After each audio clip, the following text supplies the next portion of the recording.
설은 잘 쉬셨습니까? 이제 다같이 이 자리에서 일어나셔서 1월 29일 예배 하나님 앞에 함께 드리겠습니다.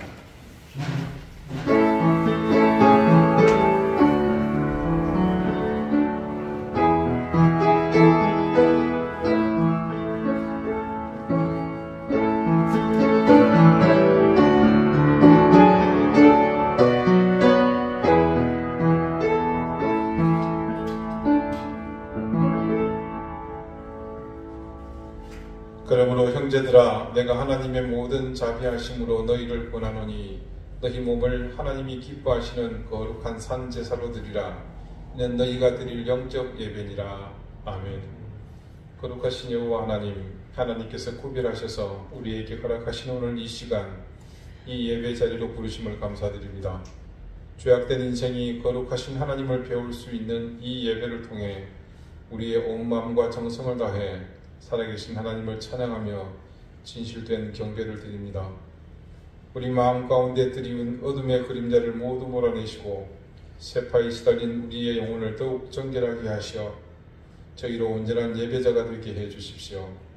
성부, 성자, 성령, 삼위일체 되신 하나님, 우리의 예배를 받아주십시오. 우리의 경배와 찬양을 받아주십시오. 예수 그리스도 이름으로 기원합니다. 아멘. 찬송가 1장 함께 찬송하겠습니다.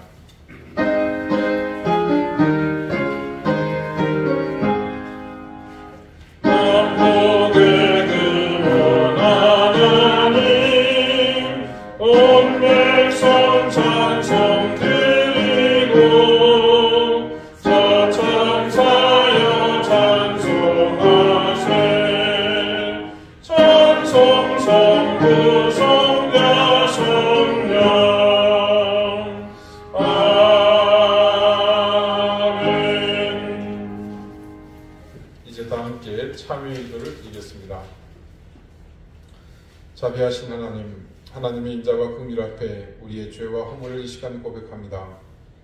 은밀한 죄를 즐기면서 그 순간만큼은 우리에게 하나님이 계시지 않은 것처럼 행동했습니다.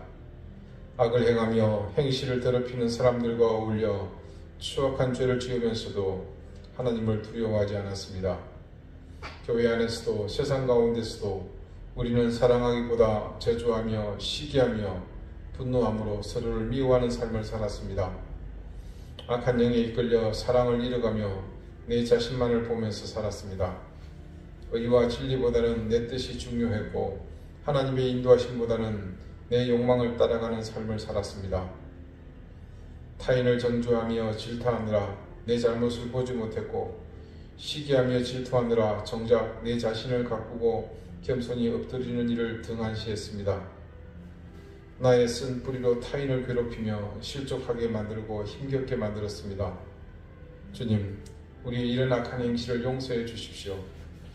이런 죄악의 굴레를 벗어버리고 주님의 뜻 안에서 진실되게 사랑하고 이해하며 용납하고 하나 되는 삶을 살게 해 주십시오. 이제는 하나님과 나만이 아는 은밀한 죄를 생각하며 계속해서 침묵 가운데 참여의 기도를 드립니다.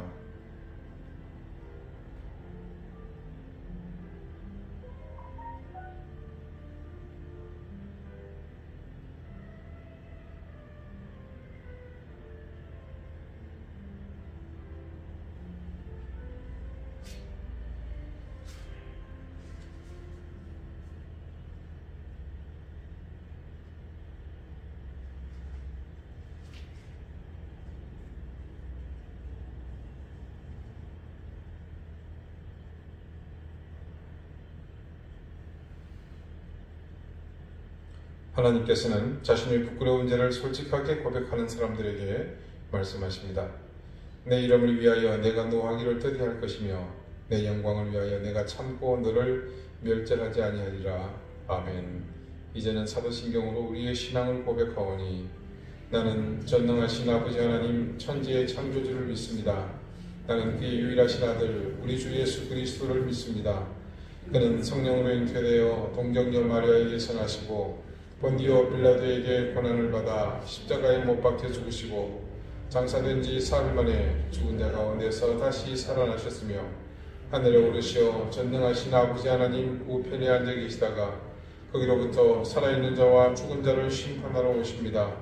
나는 성령을 믿으며 거룩한 공교회와 성도의 교제와 죄를 용서받는 것과 몸의 부활과 영생을 믿습니다. 아멘. 자리에 앉으시기 바랍니다.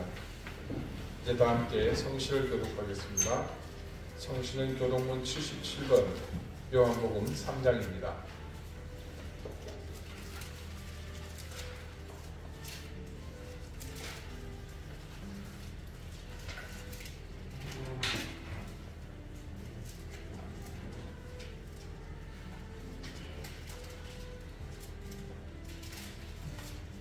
하나님이 세상을 이처럼 사랑하사 독생자를 주셨으니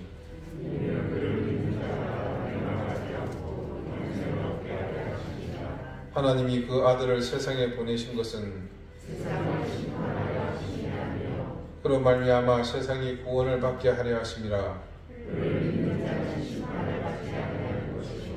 믿지 아니하는 자는 하나님의 독생자의 이름을 믿지 아니하므로 그 정죄는 이것이니 곧 빛이 세상에 왔으되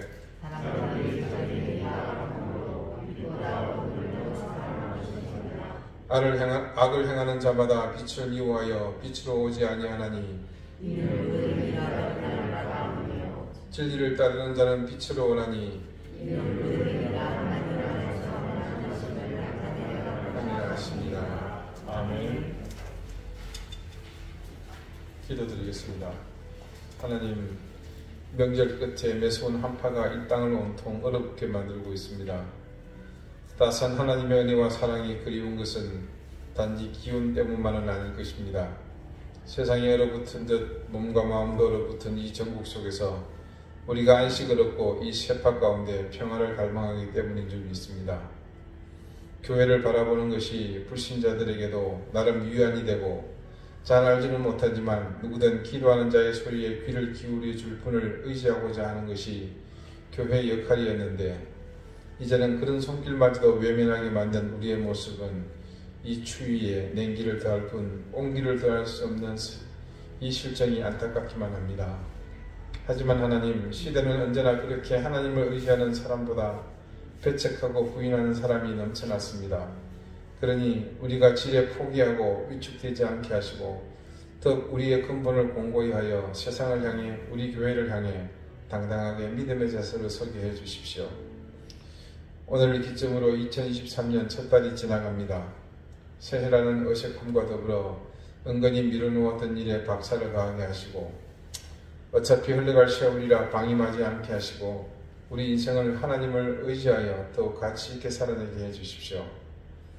습관처럼 세상을 탓하는 교회가 되지 않게 하시고 힘들고 어려운 이 시기를 더욱 용기내어 서로 격려하며 손잡고 극복해내게 해주시기를 구합니다. 하나님의 자녀된 우리에게는 세상을 감당해야 하는 더 무거운 책임이 있다는 사실을 늘 기억하며 오늘 우리 눈앞에 펼쳐진 삶의 모든 현장에서 그 책임을 무겁게 실천하며 살아가게 해주십시오. 사랑하는 우리 이든 교회의 교우들 가정을 지켜주십시오. 여러 생업의 현장을 하나님께서 일일이 기억하시며 지켜주시기를 구합니다. 이 불경기를 이겨내고 힘과 용기를 이겨낼 힘과 용기를 주시고 무엇보다 하나님을 의지하는 믿음 위에 은혜를 더해주시기를 구합니다. 사랑하는 교우들 가정의 자녀들을 지켜주십시오. 특히나 어린 생명들이 건강하게 하시고 지혜와 총명을 더하셔서 하나님 주시는 은총을 우리 자녀들이 지경 안에서 풍성히 누리게 해주십시오. 무엇보다 질병으로 고통받는 교우들 그리고 가족들을 지켜주십시오. 치유하신 하나님의 기적의 손길로 함께 하셔서 살아계신 하나님의 만져주심을 통해 하나님 놀라운 치유의 역사가 일어나게 해주십시오. 이곳 제주 땅을 하나님께서 긍휼히 여기셔서 오랜 세월 육지와 떨어진 이곳에서 영적 억압을 당연히 여기던 습관을 벗어버리게 해주시고 생명과 구원의 은혜의 자리로 나오게 해주시기를 구합니다. 우리가 이곳 저지리에 자리하게 되었사오니 이 지역의 거민을 잘 섬기게 하시고 우리의 작은 힘이 이 땅 제주의 영적 지도를 바꾸는 일에 참여하게 해주십시오. 멀리 우크라이나에서 일어난 전쟁이 속히 종식되고 이 참혹한 전장의 살상이 그치게 해주십시오. 미얀마와 아프가니스탄 그리고 이란의 여성들을 불쌍히 여기셔서 그 억압과 부조리 속에서 건져주십시오. 오늘 주님의 부름 앞에 머리 숙인 이 시간 주님께 드리는 이 예배를 기쁘게 받으시고 하늘의 신령한 은혜로 이 시간 우리에게 내려와 주십시오. 우리의 곧은 목을 꺾고 겸손한 마음과 가난한 심령으로 주님을 향해 겸비하여 주님만을 바라보게 하십시오. 주님, 우리를 불쌍히 여겨주시고 하늘의 신령한 은혜와 하나님의 은총으로 이 시간 우리 가운데 역사해 주십시오. 예수 그리스도 이름으로 기도드립니다. 아멘.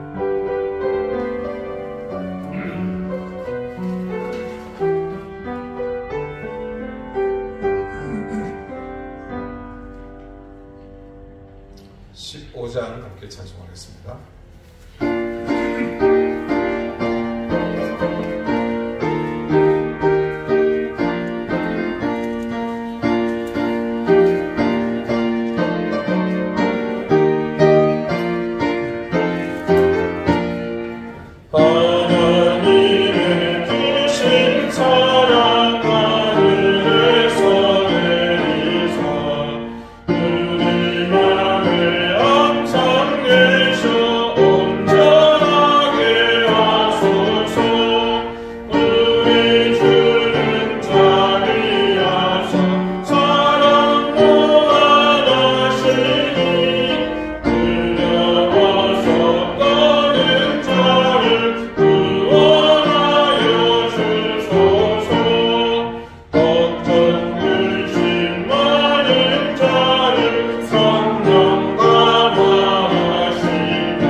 구약성경 호세아 10장 9절에서 11절까지의 말씀입니다.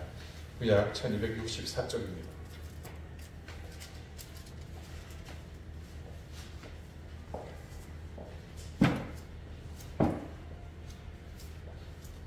호세아 10장 9절에서 11절 말씀을 제가 읽겠습니다. 이제 다 같이 자리에서 일어나 하나님의 말씀을 경청하십시오. 이스라엘아, 네가 기브아 시대로부터 범죄하더니 지금까지 죄를 짓는구나. 그러니 범죄한 자손들에 대한 전쟁이 어찌 기브아에서 일어나지 않겠느냐. 내가 원하는 때에 그들을 징계하리니 그들이 두 가지 죄에 걸릴 때에 만민이 모여서 그들을 치리라. 에브라임은 마치 길들이 남소 같아서 곡식 밟기를 좋아하나 내가 그의 아름다운 목에 멍에를 메우고 에브라임 위에 사람을 태우리니 유다가 밭을 갈고 야곱이 흙덩이를 깨뜨리리라. 아멘. 자리에 앉으시기 바랍니다. 하나님께서 이 말씀으로 우리에게 은혜 주시기를 원합니다. 신명기 25장 4절 말씀에 보면 곡식 뜨는 소에게 망을 씌우지 말지니라 라는 율법의 조항이 있습니다. 여기서 망을 씌운다는 의미는 소의 입에 뭘 먹는 것을 막으려는 타작을 하면서 소가 일을 하지 않고 집어먹는 것을 막기 위해서 이렇게 한 것으로 보입니다. 그러니까 이 율법 조항은 타작마당에서 타작할 때 소를 이용해서 연자밴드를 돌린다든지 다른 기구를 사용하는 중에 마당에 널린 곡식을 소가 먹지 못하도록 그렇게 망을 씌우는 그것을 하지 말아라, 그만다는 뜻입니다. 소하고 처지를 바꿔 생각해보면 힘들게 고된 일을 하는데 바닥에 널린 곡식 조금 먹는 거 아깝다고 사람이 망을 입에 씌우면 이게 소위 얼마나 치사하지 않습니까? 근데 오늘 본문에 이런 율법의 내용과 연결지어서 생각해 볼 만한 말씀이 등장을 합니다. 11절의 전반부입니다. 에브라임은 마치 길들인 암소 같아서 곡식 밟기를 좋아하나. 일반적으로 암소는 일하는 것이 힘들죠. 그래서 주인이 꽃비를 잡고 당기니까 하는 거지 자발적으로 하는 일은 거의 없다고 봐야 합니다. 그런데 말씀은 그런 암소가 곡식 밟기를 좋아한다고 증거합니다. 그것도 그렇게 길들인 것 같아서라고 하죠. 암소가 힘든 것은 분명한데 보상이 확실하니까 그것을 바라고 곡식 뜨는 일에 자발적으로 나선다는 의미입니다. 그래서 말씀은 곡식 밟기를 좋아하는 이 길들인 암소를 에브라임, 즉 북이스라엘에 비유했습니다. 북이스라엘의 백성이 마치 암소가 일을 하면서 보상이 확실한 혜택을 보기 위해 일을 하는 듯한 삶을 산다는 그런 뜻입니다. 자, 정리해 봅시다. 암소가 길이 들어서 곡식을 밟는 일을 좋아합니다. 근데 암소가 해야 할 일의 본질은 뭡니까? 곡식들은 타작하는 일이죠. 그런데 암소는 그 부차적 혜택에 관심이 있기에 그걸 자발적으로 하는 겁니다. 이는 그 시대에 율법이 요구하는 의무와 책임을 멀리하면서 율법이 허락한 복은 받고 싶어하는 모습을 가지고 있던 북이스라엘을 지칭하는 것이었습니다. 이것은 마치 우리말 속담에 명분에는 관심이 없고 제밥에만 관심이 있다는 말과 같은 이치겠죠. 제가 12년 전 영락교회에서 부목사로 있을 때 주일 예배 시간에 담임 목사님 대신 설교를 여러 번 한 적이 있습니다. 그때 말라기에 기록된 11조에 관한 말씀을 설교 중에 했는데 그 말라기에 있는 11조의 약속의 말씀이 사실은 복을 주시겠다는 하나님의 의지보다는 거의 저주에 가까운 말씀이 사실 더 본문의 의미에 가깝다. 이런 내용의 말씀이었습니다. 만군의 여호와가 이르노라 너희의 은밀한 온전한 11조를 참고해 드려 나의 집에 양식이 있게 하고 그것으로 나를 시험하여 내가 하늘 문을 열고 너희에게 복을 쌓을 곳이 없도록 붙지 아니하나 보라. 이게 말라기 3장 10절 말씀입니다. 이 한 절만 뚝 떼놓고 보면 내용이 11조 헌금을 잘 드리면 복을 주시는데 이 규모가 어마어마합니다. 하늘의 문을 열고 쌓을 곳이 없도록 복을 주시는 정도가 아니라 붓는다고 그렇게 하십니다. 듣기 얼마나 좋은 말씀입니까? 그래서 많은 교회에서는 교인들에게 11조 헌금을 강조하면서 그렇게 복을 주시니 11조 헌금 꼭 하라고 이 약속의 말씀을 믿으라고 강조하는데 주로 사용하는 말씀입니다. 그래서 우리 교회는 없습니다만 많은 교회 11조 헌금 봉투에 보면 이 말라기 3장 11절이라고 적어놨습니다. 11조에 복을 주신다고. 그런데 이 말씀의 중간에 한 가지 뭔가 좀 짚고 넘어가야 할 부분이 있습니다. 우선 이 말씀은 복을 쌓을 곳이 없도록 하늘 문을 열고 부어주시겠다라고 단정해서 하신 말씀이 아니라는 것에서 출발합니다. 이 말씀은 일종의 가정법이죠. 그 시작이 시험하여 보라는 말로 시작하여 끝에 그렇게 되는지 아닌지 지켜보라. 붙지 아니하나 보라. 이렇게 종결되고 있습니다. 정해진 사실이 아니라 가정하는 거죠. 의미인즉 하나님을 시험하여 그렇게 되는지 안 되는지 지켜보라는 뜻입니다. 표면적으로 슬쩍 지나가다가 보면 이게 그냥 창구에 차고 넘치도록 복을 주시니 11조 헌금을 드리라는 말 같지만 사실은 그게 아니었던 겁니다. 성경에 있는 사람이 이 부분은 눈에 힘을 주어 읽지만 사실 그 앞절의 말씀을 정독하여 읽어볼 기회는 없습니다. 이 본문의 바로 앞부분 8절과 9절 말씀입니다. 천천히 들어보십시오. 사람이 어찌 하나님의 것을 도둑질하겠느냐? 그러나 너희는 나의 것을 도둑질하고도 말하기를 우리가 어떻게 주의 것을 도둑질하였나이까 하는도다. 이는 곧 11조와 봉헌물이라. 너희는 곧 온 나라가 나의 것을 도둑질하였으므로 너희가 저주를 받았느니라. 자, 어떻습니까? 이게 뭐 복을 막 쌓을 것이 없도록 붙고 말고 할 그런 분위기는 아닌 것 같죠. 이 두 절의 말씀 속에서 반복해서 무려 4번이나 등장하는 단어가 있습니다. 네, 도둑질입니다. 그리고 말씀은 도둑질한 물건이 뭐냐? 보니 하나님의 것 11조와 봉헌물이라고 합니다.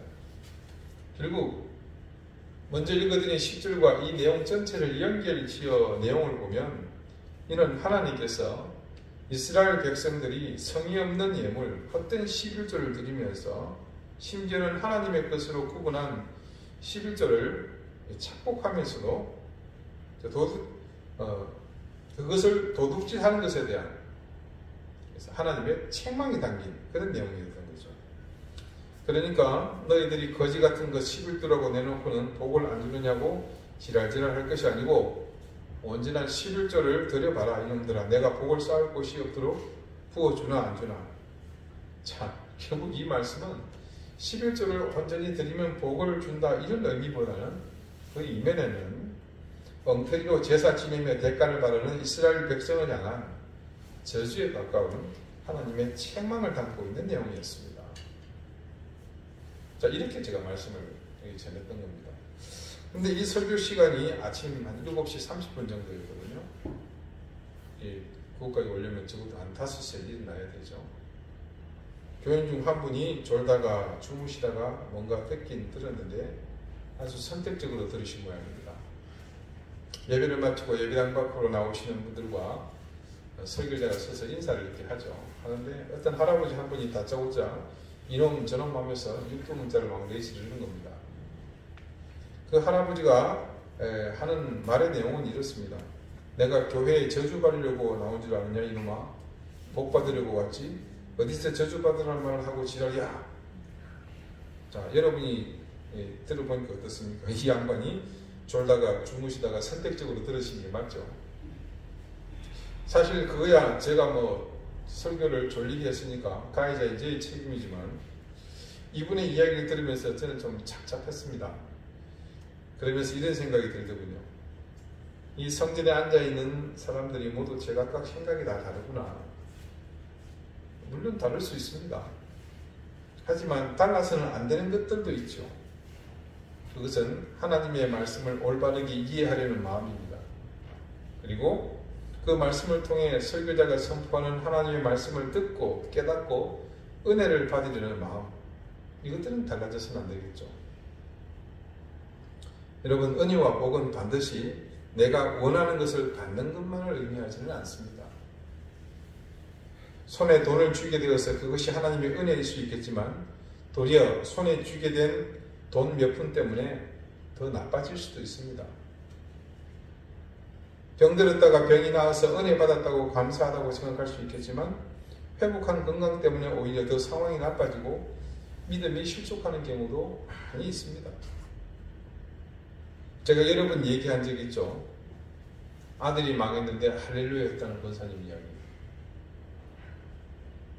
한 권사님이 자기 아들이 강아지 미용실을 하면서 돈을 잘 버는데 그게 싫답니다. 이유는 간단했습니다.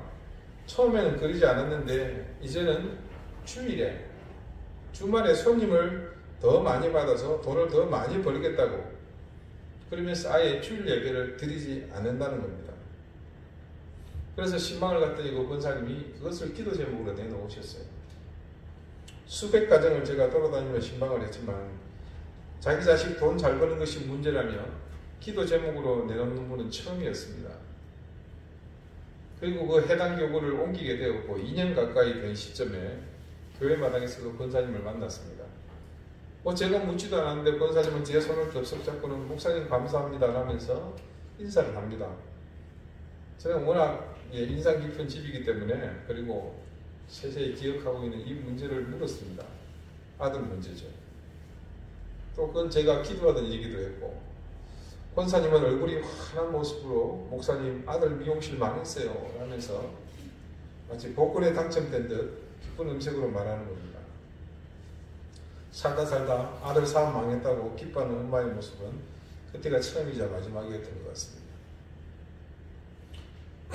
아들이 손님이 자꾸 느니까 욕심이 생겼습니다. 그래서 처음에는 주일을 그냥 돈 버는 일에 정신이 팔려서 지키지 않더니 조금 있다가는 사업을 확정하더랍니다. 그렇고 말렸지만 나이든 아들이 부모 말 잘 듣던가요? 어디?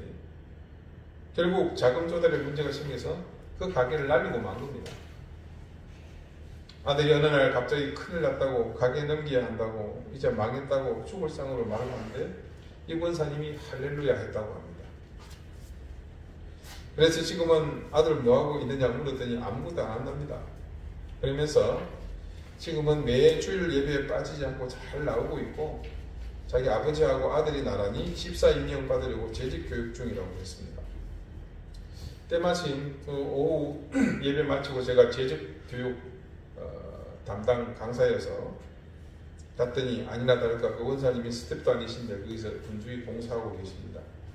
강단에 올라 제가 권사님을 쳐다보니 권사님이 저와 눈이 마주치자마자 손가락으로 저기 앉아있다고 이렇게 가리키는 겁니다.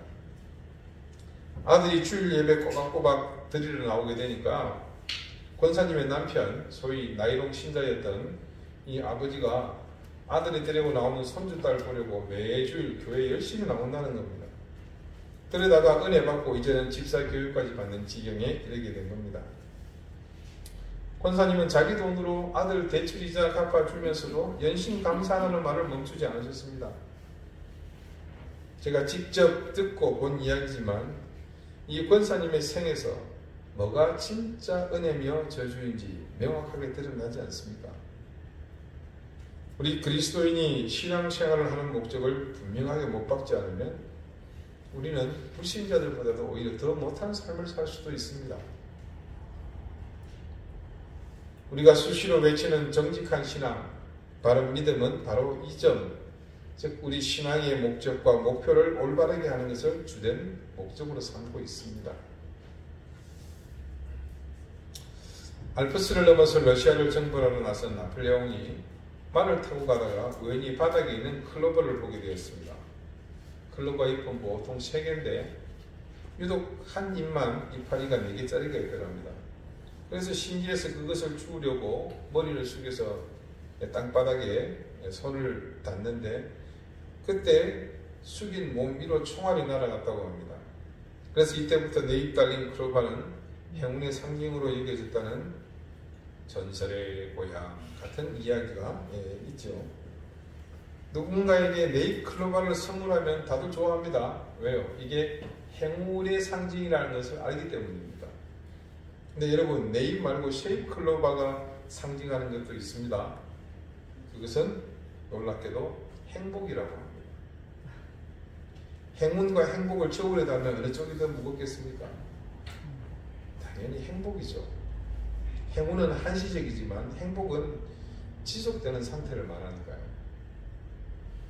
대다수 사람은 4잎짜리가 행운을 상징한다는 사실은 알지만 이 3잎 클로버가 행복을 상징한다는 사실은 모릅니다. 그러니까 결국 우리가 행운을 상징하는 4잎 클로버 찾으려고 클로버 밭을 뒤질 때 어이없게도 우리는 행복을 상징하는 이 3잎 클로버를 하염없이 반복하여 지속적으로 밟아 삐내면서 4잎 클로버를 찾았던 겁니다. 우리는 그동안 우리의 행복을 짓밟으면서 행운을 찾아 헤맸던 셈입니다. 여러분, 우리 교우들께서는 적어도 성경적인 바른 행복관에 대해서 많은 지식이 있습니다. 성경 말씀이 말하는 복이 무엇인가? 행복을 대표하는 복이라는 것의 진짜 의미를 우리는 잘 압니다. 그리고 무엇보다 그것이 하나님의 품 안에 뿌리 내리고 있어야 한다는 사실은 두말할 나위 없습니다.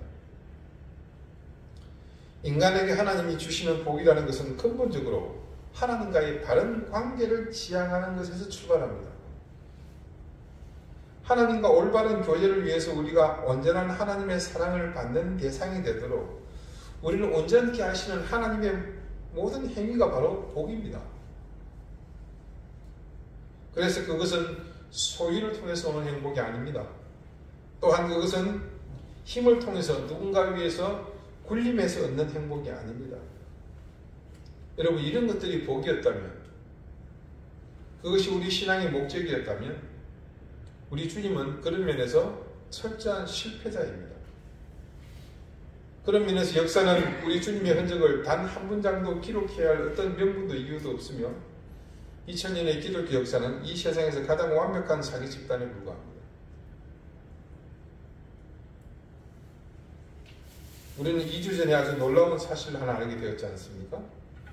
가나안 땅에 정착하여 살게 된 이스라엘이 그 지역의 가나안 종교를 대하는 태도에 대해서 말입니다. 그들은 놀랍게도 여호와 하나님을 완전히 버리고 그것을 선택한 것이 아니었습니다. 여호와 하나님을 섬기는 가운데에 그 땅의 종교 바알과 아스다롯을 함께 섬겼다는 사실입니다. 여호수아의 마지막 유언을 통해서 그리고 갈멜산에서 바알과 아세라의 선지자들과 대결을 벌인 후 그들이 모두 불에 삼켜진 그 처참한 현장에서 이스라엘 백성을 향해 외쳤던 사실, 여호와와 바알 사이를 왔다 갔다 하면서 머뭇거리는 모습이 아직도 사라지지 않고 우리 가운데 그 유전이 전해지고 있습니다.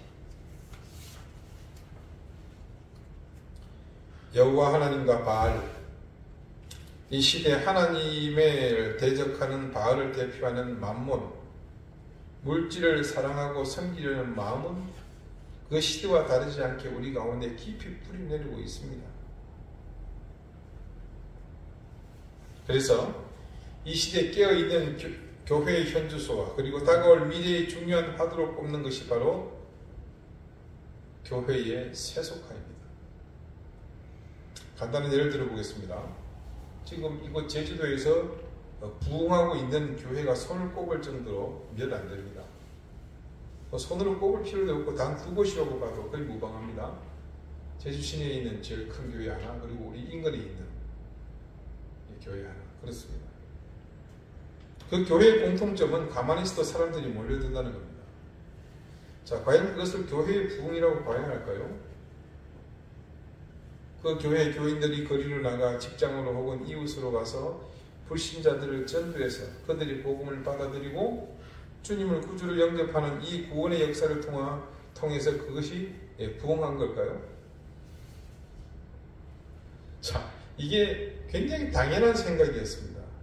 당연한 일이었는데 이제 이게 어색한 시대가 되어버렸어요. 교회가 매력이 있어서 그리고 경쟁력이 있어서 고객이 원하는 것을 채워주는 곳이 되어야 성장한다는 겁니다.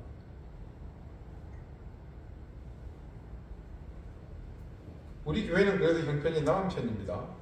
여러분이 아침에 교회 오시다가 만나는 길가의 조그만 교회들 형편을 보면 누구나 한 번씩 들어가다가 다시는 가고 싶지 않다는 생각들이 그냥 다들 들죠. 그리고 집에 와서 인터넷 뒤져가지고 제주도에 여기 갈 만한 교회 없나? 여기 계속 뒤집니다. 왜 그렇게 교회를 뒤지는 걸까요? 이유는 의외로 단순합니다. 내가 편한 곳을 찾는 겁니다. 여기서 말하는 편안한 것은 교회 출석과 관련하여 발생할 수 있는 거의 모든 일이 해당한다고 보면 됩니다. 한마디로 내 생각으로 내게 모든 것이 맞춰지는 곳을 찾는 겁니다. 목사의 설교는 말할 것도 없고요. 주차가 편한지, 교회 교인들의 구성은 어떤지, 귀찮은 일 같은 거 거의 하지 않아야 되고요. 그리고 대부분 서울에서 또 육지에서 왔으니까 제주스럽지 않은 곳, 또 촌스럽지 않은 그런 곳이어야 한다는 생각이 가득 차 있는 거죠. 이런 이야기를 그런 분들에게 하면 아무도 이 사실을 인정 안 합니다. 어떻게 그런 말을 하느냐며 도리어 역공을 당할 수도 있습니다.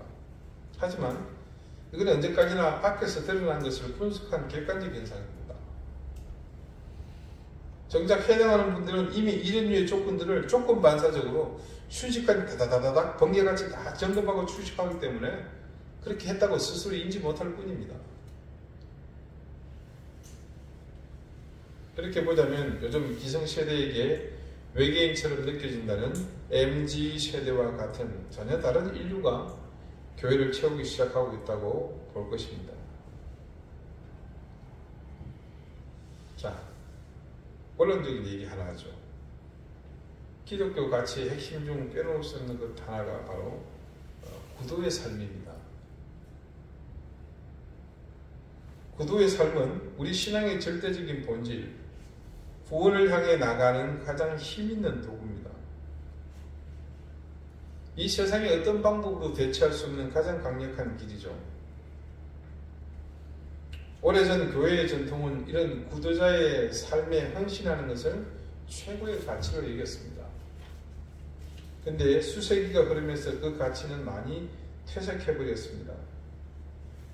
심지어 종교개혁의 기치 아래 새롭게 태어난 우리가 속한 개혁교회는 그것을 이전 세대의 유물로 여겨서 쉽게 그 형식을 배척해버렸습니다.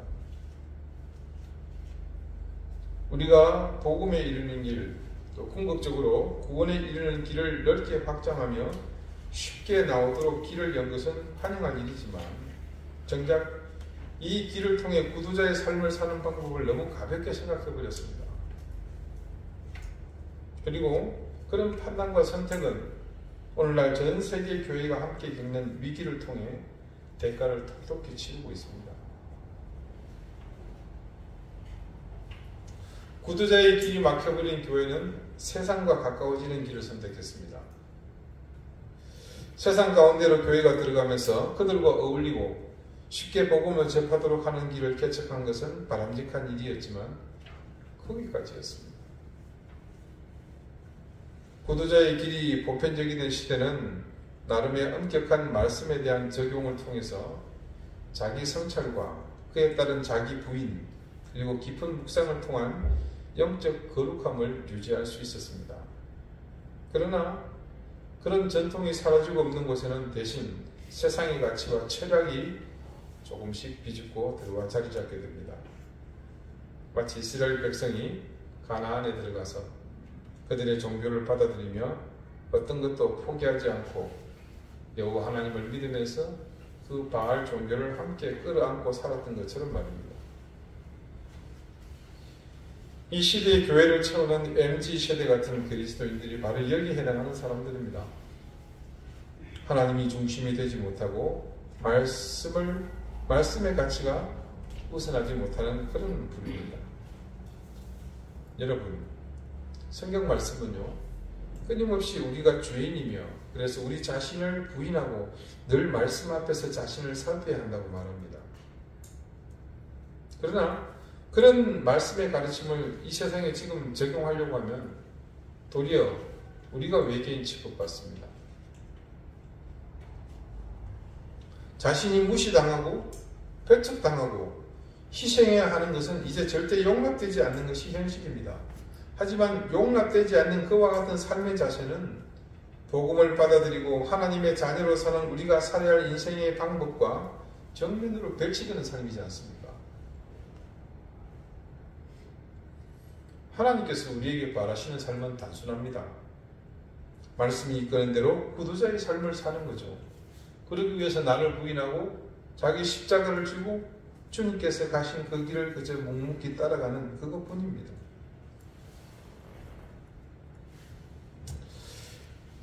오늘 읽었던 말씀 11절 나머지 부분을 봅시다. 내가 그의 아름다운 목에 멍에를 메우고 에브라임 위에 사람을 태우리니 유다가 밭을 갈고 야곱이 흙덩이를 깨뜨리리라. 자, 왜 이렇게 하시는지 이유를 조금 짐작하시겠죠? 곡식을 터는 본래의 일보다 다른 것에 관심을 가진 암소에게 하나님은 딴 생각 못하도록 멍에를 목에 메우고 그 위에 사람을 태우고 밭을 갈고 흙덩이를 깨는 일, 이걸 뭐라 그러죠? 전문용어로 쓰레질이라 그러죠. 그걸 시키겠다는 겁니다. 암소가 길들여서 당연히 있는 곳에서 깨나게 할 것이고 다시 본인의 일을 하게 할 것이라는 그런 뜻입니다. 고린도전서 9장 9절에서 10절이 이렇게 증거합니다. 11절이요. 모세의 율법에 곡식을 밟았더는 소에게 망을 씌우지 말라 기록하였으니 하나님께서 어찌 소들을 위하여 염려하시느냐. 뭔가 좀 바울의 해석이 좀 더 깊어지는 것 같죠. 그러면서 10절과 11절에 이를 말을 합니다. 오로지 우리를 위하여 말씀하심이 아니냐. 과연 우리를 위하여 기록된 것이니 밭 가는 자는 소망을 가지고 갈며 곡식 뜨는 자는 함께 얻을 소망을 가지고 뜨는 것이라. 우리가 너희에게 신령한 것을 뿌렸은즉 너희의 육적인 것을 거두기로 과하다 하겠느냐. 바울은 에브라임이 길들인 소의 삶을 사는 것이 어떤 의미인지를 여기서 간접적으로 말해주고 있습니다. 밭을 가는 것이나 곡식을 뜨는 것은 우리가 하나님의 자녀로 반드시 행해야 할 우리 본연의 길입니다. 그것은 곧 구원의 길을 가는 구두의 삶이고 그 삶을 위해 자기 자신을 부인하고 자기 십자가를 지면서 세상과 구분된 거룩한 삶을 사는 겁니다. 근데 우리가 망을 씌우지 않았다고 정작 곡식을 뜨는 일보다 타작마당에 널린 곡식에 눈이 돌아간다면 그것은 하나님의 자녀로 부름받은 우리가 세속의 일에 매여 영적 열배가 아니라 육적 열배를 맺힐 수밖에 없는 겁니다. 여러분, 우리가 믿음을 가지고 산다는 것은 세상과 구별된 거룩한 가치관으로 인생을 사는 겁니다. 복음을 듣게 된 동기가 어떤 형태든 여러분 그 동기는 동기여야만 합니다. 우리는 생명 있는 자녀이기 때문에 구주를 영접하고 영적 구두의 길을 가는 길이 초입의 그 단계에 머물러 있을 수는 없습니다.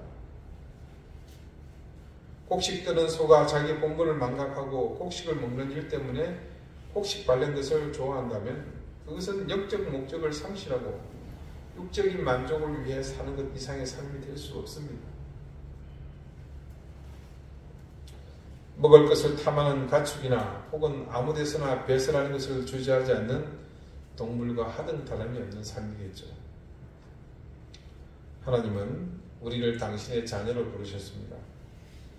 그리고 부른 것으로 만족하지 않으시고 그 자녀가 영원한 생명을 얻도록 어떤 일을 하셨습니까? 자기 아들 독생자를 내어주시지 않았습니까?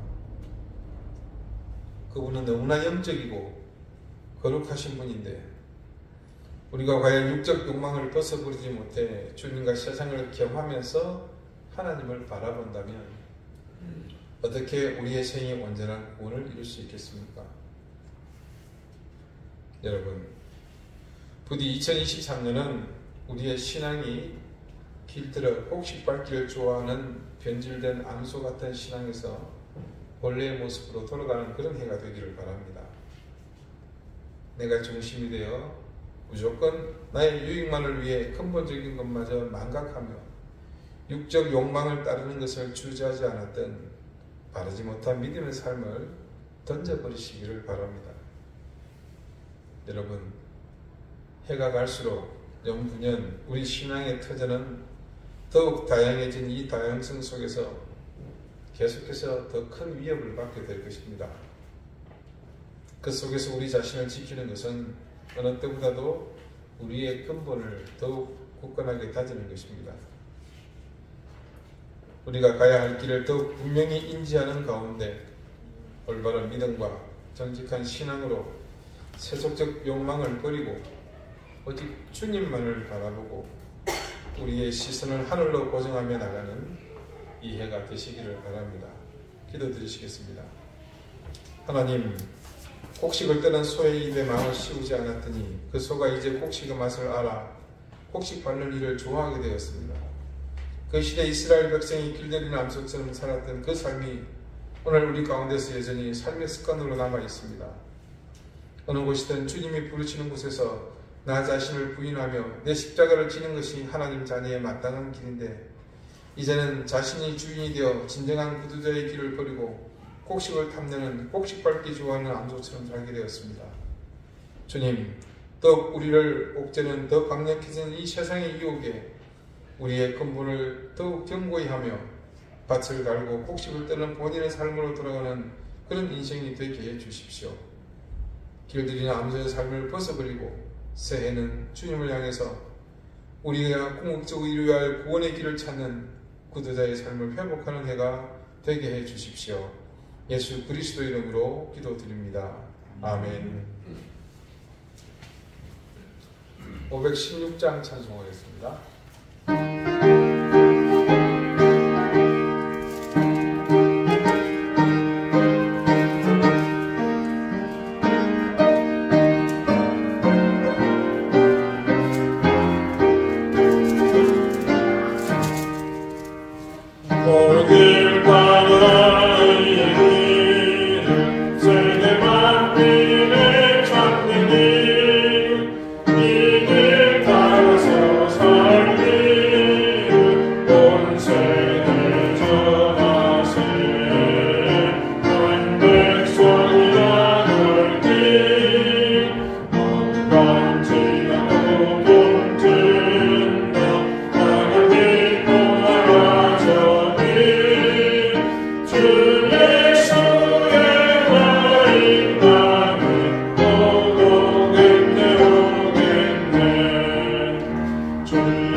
자비하신 하나님의 은혜와 사랑을 감사드립니다. 주의 사랑과 은혜를 기억하며 잊지 않는 마음으로 하나님께서 주신 것 중 일부를 정성껏 구별하여 하나님 앞에 드립니다. 이 모든 것이 하나님의 은혜임을 또 하나님의 소유임을 고백하는 마음으로 드린 것이오니 드린 그들의 마음과 하나님 정성을 받으시고 하늘의 신령한 은혜와 땅의 기름진 복으로 넘치게 더해 주시기를 구합니다.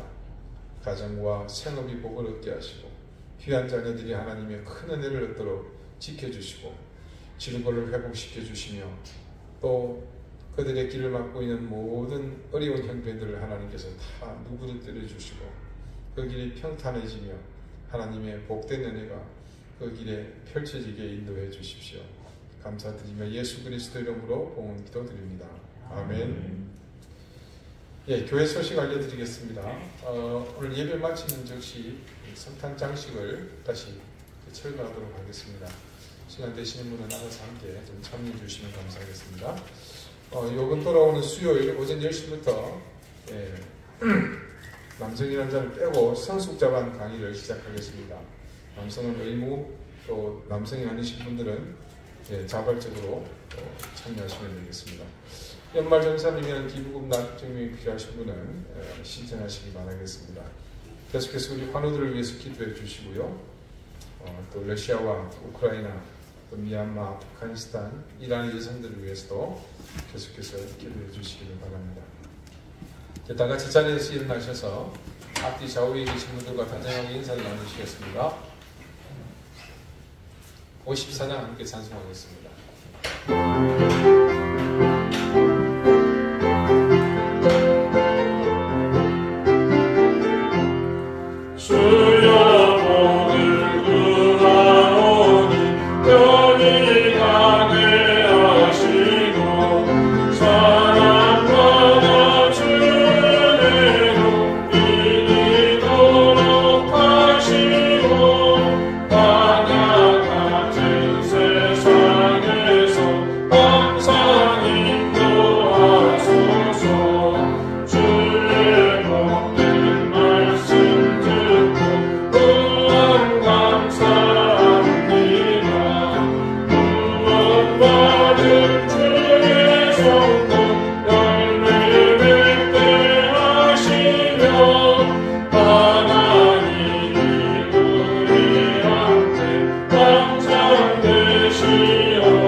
이제는 예수 그리스도의 은혜와 하나님의 사랑과 성령의 교통하심이 곡식밟기를 좋아해서 그 본질을 잃어버리며 엉뚱한 길을 향해 나가던 암소와 같은 삶을 버리고 이제 주님께서 우리에게 기대하시는 온전한 삶, 구대자의 삶을 향해 다가가기를 소망하고 다짐하는 우리 사랑하는 이den교회 모든 성도들 머리 위에 저들의 가정과 생업과 주시는 귀한 자녀들 위해 이제로부터 영원토록 항상 함께 하시기를 간절히 축원하옵나이다. 아멘.